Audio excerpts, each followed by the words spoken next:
People around the world are mourning the sudden death of Anthony Bourdain.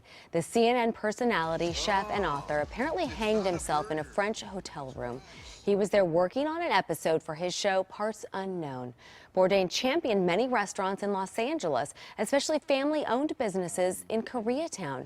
After the suicides of Bourdain and designer Kate Spade, calls to a local suicide prevention center spiked.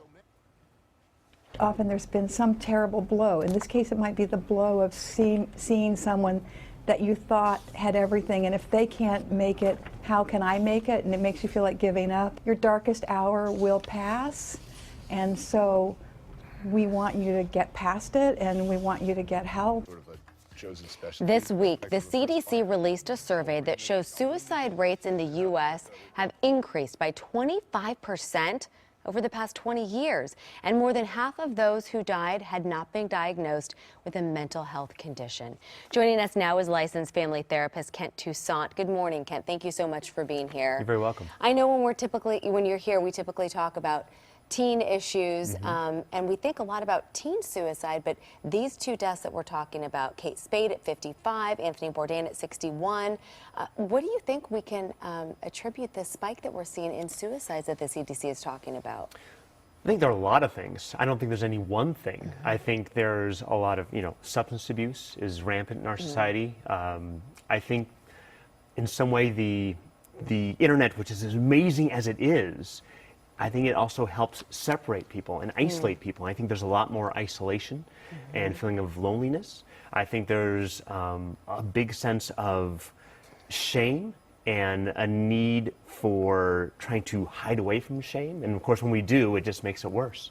And, I don't know the particulars of, Kate Spade and Anthony Bourdain and what's going on with them. Right. But if we just talk in general, I think there's so much pressure on us to succeed and be successful at every step of the moment of every day, and that's not possible.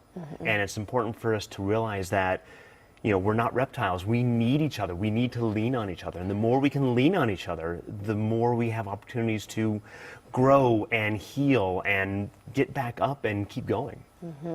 And, we heard that a lot of times people have undiagnosed mental health disorders.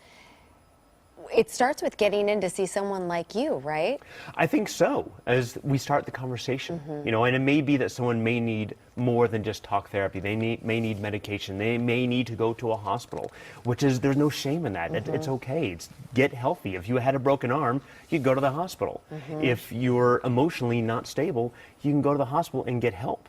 And especially because people depend on one another. If one person commit suicide, it's tragic and it's painful for that person, but everyone around them is painful for them too. Right. And not that we want to shame someone or guilt someone into not committing suicide, because that's not going to work. But it's important to help people realize that there is help and it's okay to reach out for help. Yeah, I think the hardest thing for me, especially with Kate Spade, is that she leaves behind a young daughter. Yeah. So, and a 13-year-old daughter, we talk about teen suicide a lot.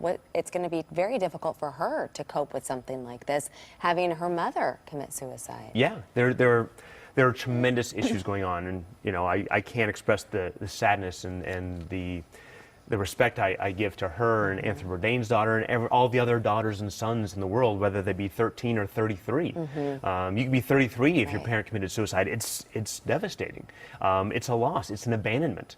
And we also know that one of the telltale signs of suicide risk is having someone close in your life who also commits suicide, because it kind of plants that seed of this is a way out. And it's never a way out. It's this escape. And oftentimes when I talk to clients who are suicidal, I find that more of the time they don't really want to die, they just want to escape, they just don't know how to escape. And so when they lose all hope, that's when they start reaching towards a way to hurt themselves. So what are some red flags or warning signs that people can really be aware of if a loved one is having those thoughts? Well, I would say, are they talking about it? Are they very defeatist in the way they talk? I'm not good enough, no one will ever love me, I'll never succeed in life, I wish I was never born.